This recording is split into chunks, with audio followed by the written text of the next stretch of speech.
भाई और बहनों, नौजवान साथी, ठीक है। अरे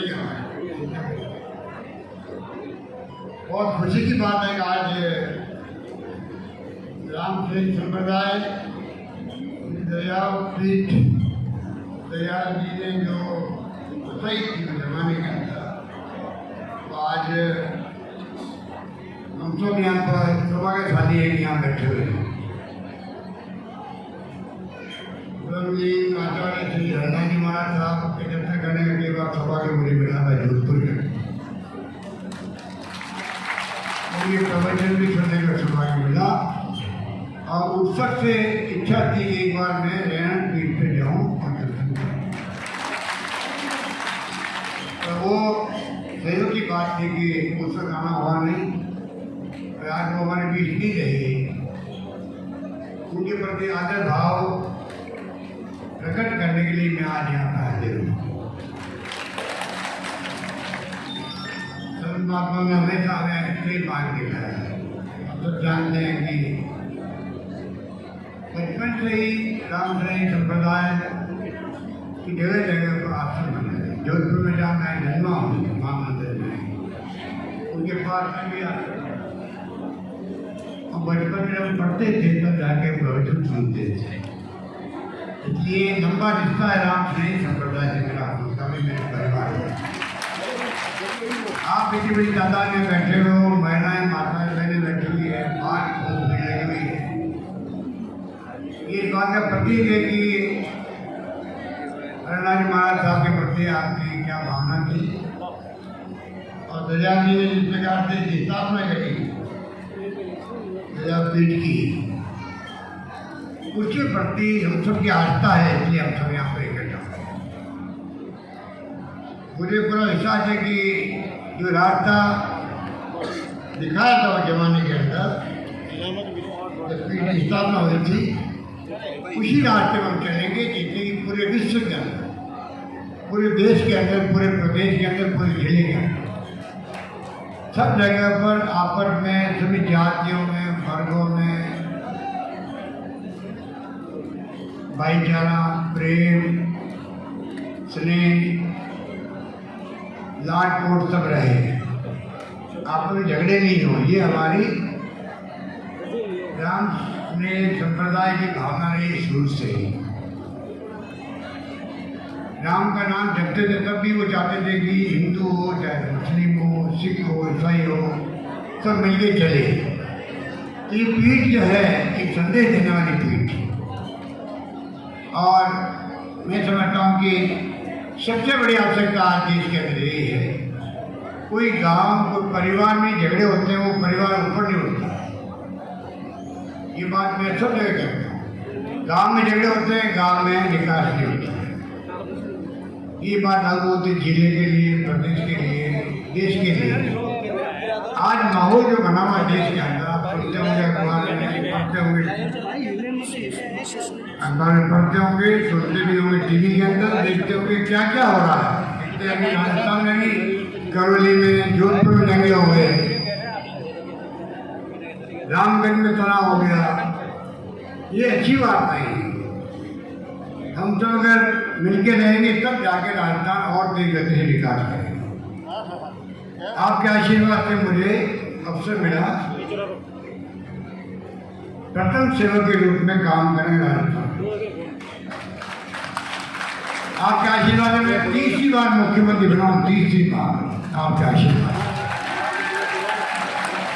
और लगातार मैंने हमेशा प्रयास किया, कैसा ही दुख की घड़ी थी। मुझे याद है 20-22 साल पहले मैं मुख्यमंत्री बना था, तब 4 अकाल पड़ गए लगातार उस जमाने का, पर हमने हिम्मत नहीं हारी। इस प्रकार काम किए हम लोगों ने पूरे प्रदेश के अंदर, गाँव के अंदर, काम के वजह अनाज योजना, घरों में धान भर गया, गेहूँ भर गया, कोई रखने की जगह नहीं थी। वो टाइम में उन्होंने देखा, कोई कमी नहीं रखी। पशुओं ने चारे की व्यवस्था करी, पीने के पानी की व्यवस्था करी। आकाश का प्रताप मालूम है कि पीने के पानी का संकट नागौर ज्यादा कौन समझ सकता है। ये तो भला हो इंदिरा गांधी केदारनाथ लेके आए हैं, मेरे वक्त में सोनिया गांधी जी आई थी यहाँ पर, नागौर मैंने घोषणा करी थी। आप देखिए आगे से आगे काम करता जा रहा है। इंदिरा गांधी कैनाल का अधिकांश जगह पर इंदिरा गांधी कैनाल का पानी आ गया, मीठा पानी पीने के लिए आ गया, वरना कुबड़ा पट्टी भी नागौर में आ। तो हमेशा ध्यान रखा पीने का पानी हो, सीधे की सुविधाएं बढ़े राजस्थान में। आकाश होके में पूरी इमदाद की गई उस वक्त में भी। और तो आपको याद होगा अब नरेगा बन गया, मान नरेगा। सोनिया गांधी जी, डॉक्टर मनमोहन जी थे यूपी गवर्नमेंट में प्रधानमंत्री, तब हम लोगों ने नरेगा कानून बना के पास कर दिया। अब जो है सरकार चाहे किसी पार्टी की हो, 100 दिन का रोजगार गांव में मांगने में मिलेगा मिलेगा। और शायद आपको मालूम होगा अभी मैंने 100 की बजाय 125 दिन कर दिए राजस्थान में। 25 दिन का खर्चा करीब 1000 करोड़ का आएगा, वो भी राजस्थान सरकार देगी, पर सबको मजदूरी मिले, तकलीफ कोई नहीं पाए। शहरों में भी उन्होंने इंदिरा गांधी के नाम के जो महान नेता थी देश की, इंदिरा गांधी महिला थी, प्रधानमंत्री पद पे रही लंबे अरसे तक।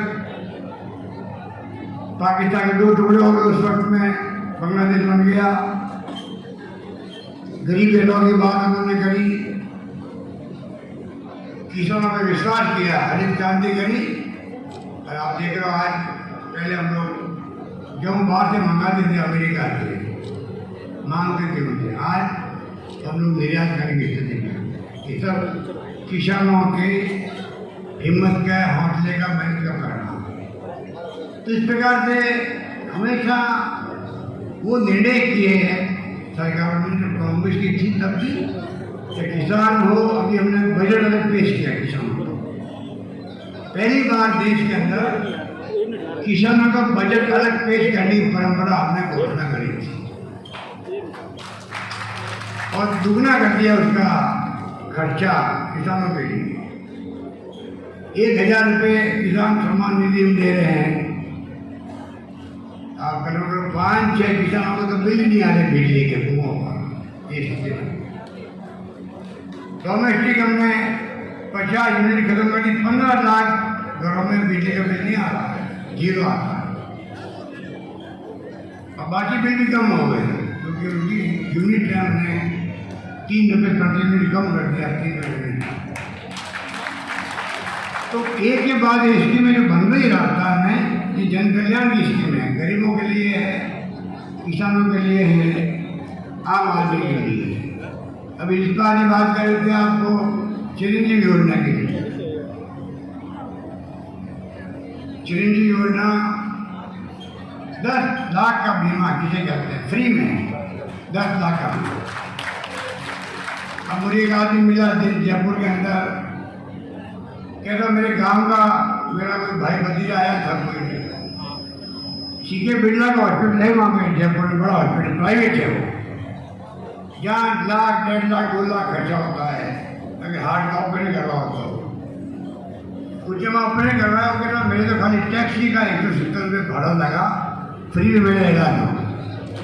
आप बोल सकते हो इतनी शानदार योजनाएं लागू की है राजस्थान के अंदर, जो देश में कहीं नहीं, पूरे मुल्क में कहीं पे भी पूरे प्रदेशवासियों का एक आयुष्मान भारत स्कीम चलती है केंद्र सरकार की, आधी आबादी कवर नहीं होती उससे।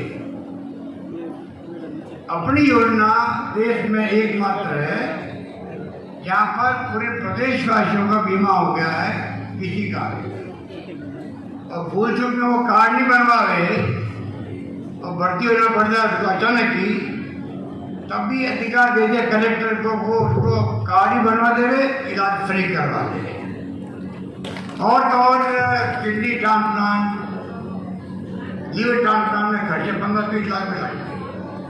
वो भी हमने कहा कि ऐसे लोगों के लिए हम पैसा देंगे, उसको 1 पैसा खर्च नहीं करना। बहुत शानदार स्कीम बनी है।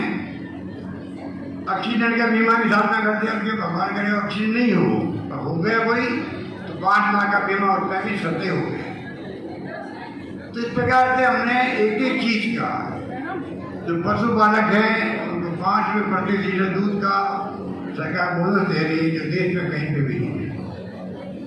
90 लाख लोगों को अपन दे रहे पेंशन, विधवाओं को, बुजुर्गों को, एकल नारी को, विसर्जनों को।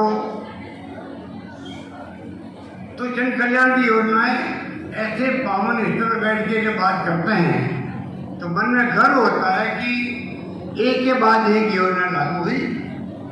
पहली बार मैंने पूरे मुल्क में ये जो गायों का जो बनाया विभाग बनाया है राजस्थान, पहले बनाया निदेशालय बनाया मैंने पहली बार। गायों का अलग निदेशालय कहीं नहीं था देश के अंदर। हमने शुरुआत करी गौशालाओं को, मैंने पहली 125 करोड़ रुपये दी पहली बार जब मैं दूसरी बार मुख्यमंत्री था 13 के।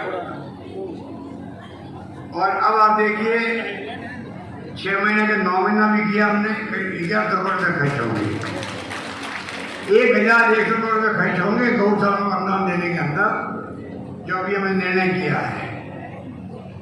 आप सोच सकते हैं कि गायों की सेवा आप सब करते हुए मालूम है। गौ माता की सेवा करने में हम कभी रखते नहीं हैं। हम चाहते हैं कि नंदीशाला बने, क्योंकि हमारे पशु घूमते हैं गाँव में और शहर में, कई बार एक्सीडेंट में मर जाते हैं, कई बार कोई आदमी मर जाता है, तो वो हमारा पशु भी घूमना बंद होना चाहिए, खेतों में नुकसान भी होता है।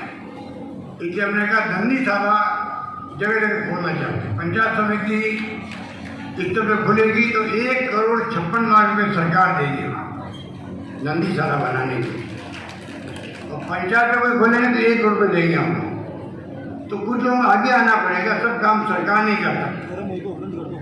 तब जाकर के मैं समझता हूँ पूरे प्रदेश के अंदर नंदीशाला खुले, आवारा पशु की समस्या समाप्त हो, पीने के पानी के लिए घर घर नल पानी योजना आधा पैसा सरकार दे दी हमारी राजस्थान की, आधा पैसा दे दी केंद्र सरकार। वो काम भी बड़े रूप में चल रहा है। जल जीवन मिशन का बिजली कनेक्शन हमने कोई 1 लाख दे दिए हैं, 1 लाख की मैंने भी घोषणा करी है। और ये भी कह दिया 8 साल का जो पेंडिंग है आपका, 8 साल का, वो तमाम अगले 1.5 साल में दे दिए जाएंगे। कनेक्शन बिजली के सबको कनेक्शन मिल जाएंगे, कोई पेंडिंग रहेगी। नौकरियां बच्चों को 1 लाख दे दी, 1 लाख की प्रक्रिया चल रही है।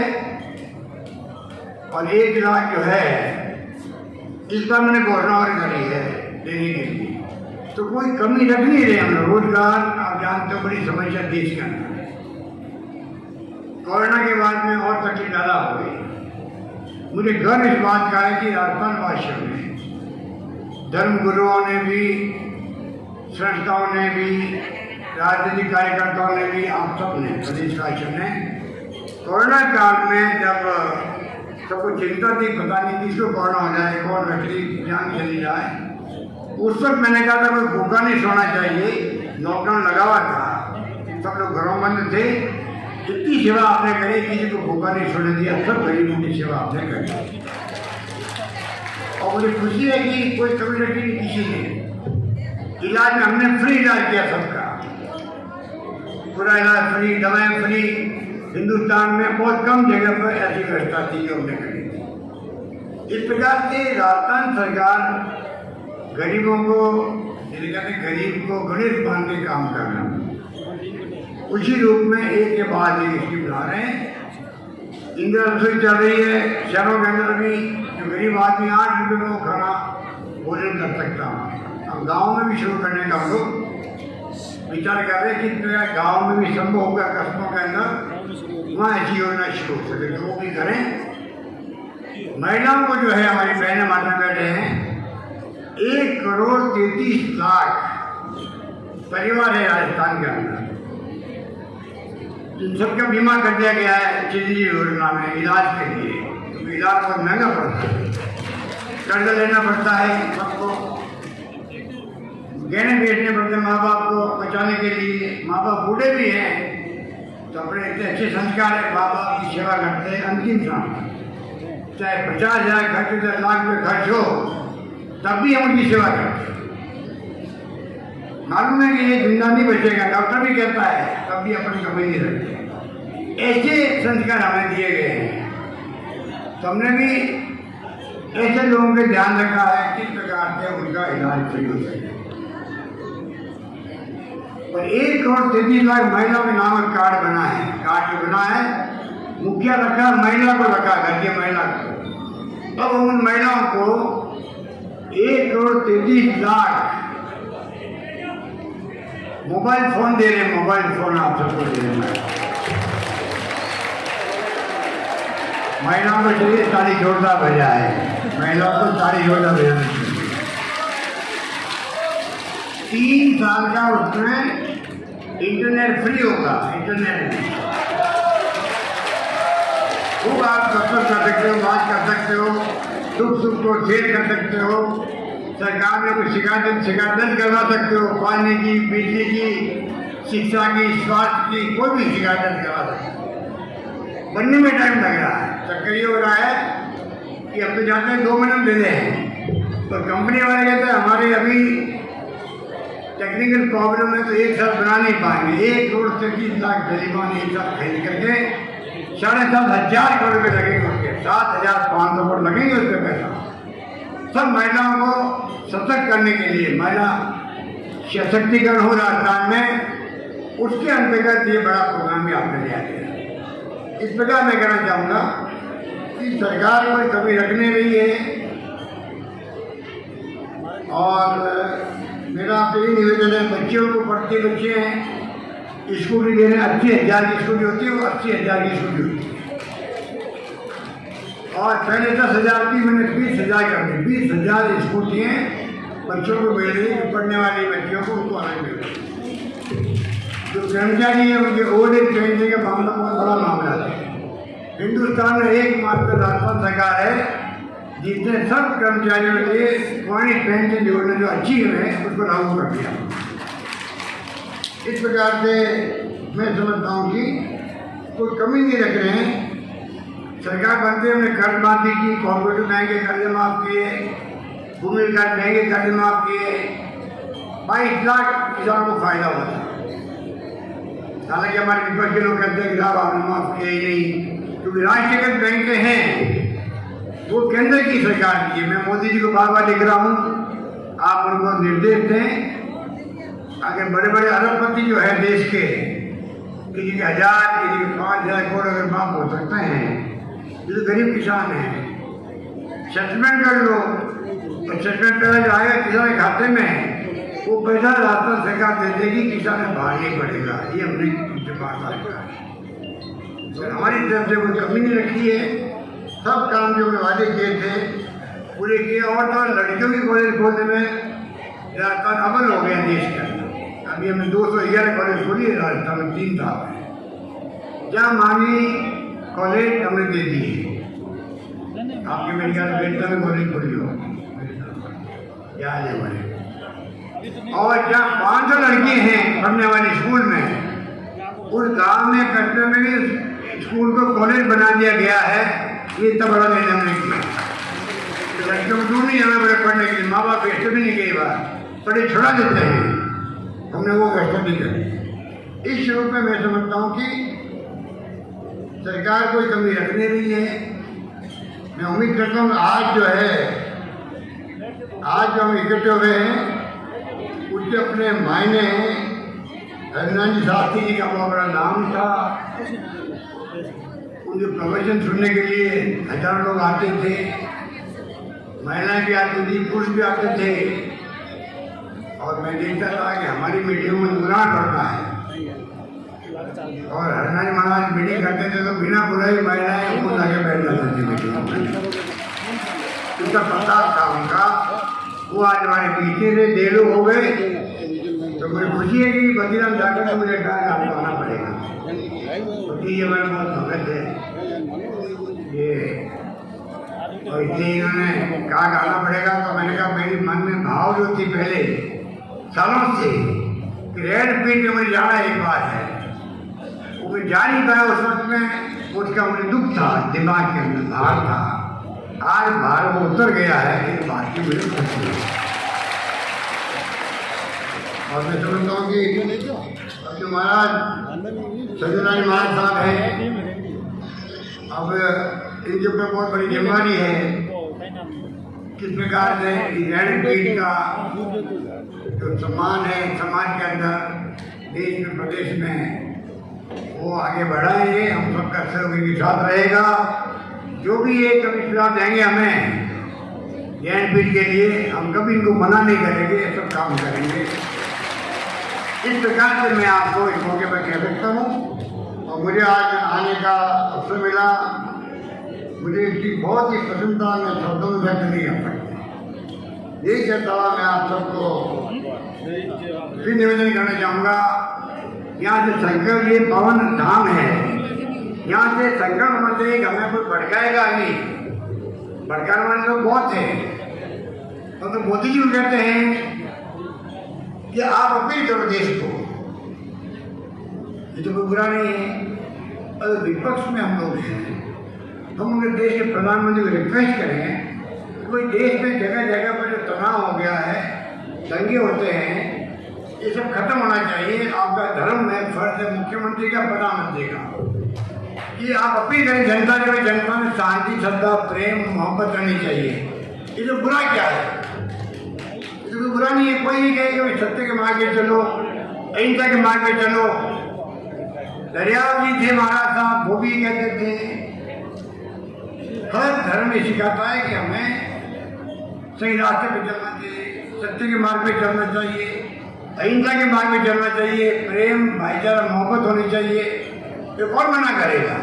तो प्रधानमंत्री जी ने अभी पूरे देश के लेखक, साहित्यकार, पत्रकार और हम जैसे राजनीतिक और कोई पार्टी है, आप बताइए, सोनिया गांधी जी के नेतृत्व 13 पार्टी ने मांग करी, प्रधानमंत्री जी आप दो बात करो देशवासियों से। मैं देखो, मैं सब बर्दाश्त कर सकता हूँ, तो दंगे बर्दाश्त नहीं करूँगा, हिंसा बर्दाश्त नहीं करूँगा। इसमें क्या दिक्कत है? उसमें वो कंजूसी कर रहे हैं, कंजूसी कर रहे हैं, समझ के मेरा मतलब कंजूसी कर रहे हैं, बोल नहीं रहे अभी तक। बोलना पड़ेगा उनको एक दिन, जो सच्चाई हमारे साथ में है।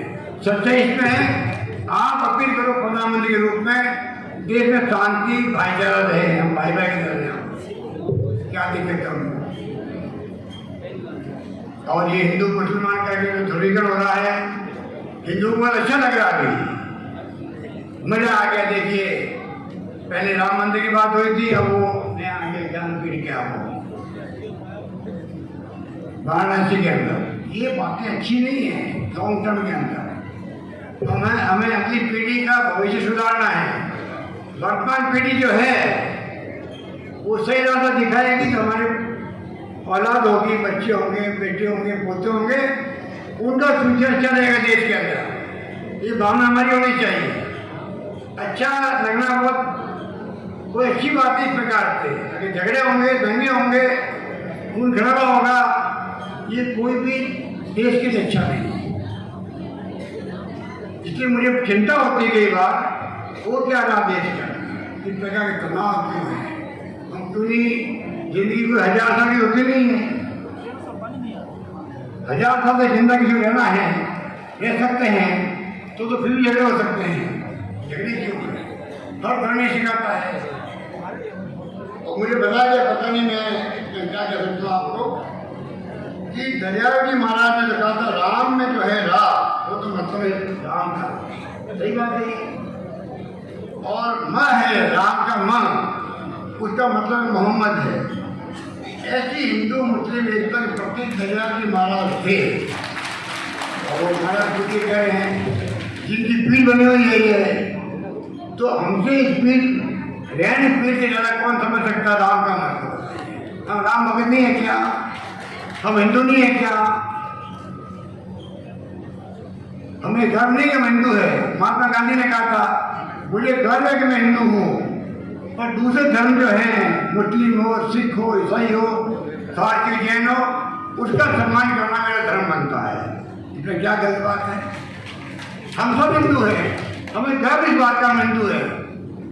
और इसका मतलब नहीं हम दूसरे धर्म को नीचा दिखाएं, झगड़े करें, फसाद कराएं, दंगे करवा दें, जान चली जाती है। ज़्यादातर में हमने चाक चौबंद किया पुलिस को, तीनों जगह तनाव हुए थे, दंगा नहीं भड़कने दिया गया, एक आदमी जान नहीं गई रास्ता के अंदर। और क्या पता लगता है, जब हिंदू मुस्लिम में दंगे होते हैं, कितनी जान चली जाती है, कोई सोच सकता, निर्दोष लोग मरते बेचारे। दंगा करवाने वाला कभी मैंने नहीं सुना मरते रहे। मैं लंबे से देखता हूँ, जो दंगा करवाता है वो तो बच के भाग जाता है, मरता निर्दोष आदमी मरता बेचारा। ऐसे दंगाइयों को पहचानना चाहिए, हमें समाज में बहिष्कार करना चाहिए इस लोगों का, तब जाकर के हम आप करते प्रेम भाव में रहता है। मुझे खुशी है कि आपने मुझे याद किया, मैं आ सका, आपने जो प्रेम दिया, आशीर्वाद दिया, उसके लिए मैं आपका आभारी हूँ। और मैं उम्मीद करता हूँ कि आप सबका आशीर्वाद, इस बार हमने इतने काम किए हैं, इस रूप में काम किए हैं कि जनता का मूड बदल रहा है। तो लगता है कि हमारी सरकार वापस रिपीट करेगी। आप पहले रिपीट नहीं हो पाई हमारी सरकार, एक बार कहूँ कि एक बार बीजेपी आ रही थी, जब बदलती है सरकार 5 साल में तो काम रुक जाता है हमारे लिए। रिफाइनरी पटना की 40,000 करोड़ की रिफाइनरी थी वो, अब उसकी कीमत बढ़ करके तो 5 साल बीजेपी राज आया, रोक दिया रिफाइनरी को। 40,000 की बजाय अब 30,000 करोड़ अधिक लगेंगे, मतलब 70,000 करोड़ लगेंगे अब रिफाइनरी बनने के अंदर। 70,000 करोड़ रुपये 40,000 बन रही थी वो रिफाइनरी। सरकार बदलने का ही नुकसान होता है। हम चाहेंगे सरकार हमारी नहीं बदलो, हमने जो स्कीमें लागू की आप लोगों के लिए और स्कीम बनाएंगे, लागू करेंगे, मैं आपको विश्वास दिलाता हूँ। धन्यवाद, जय हिंद, धन्यवाद।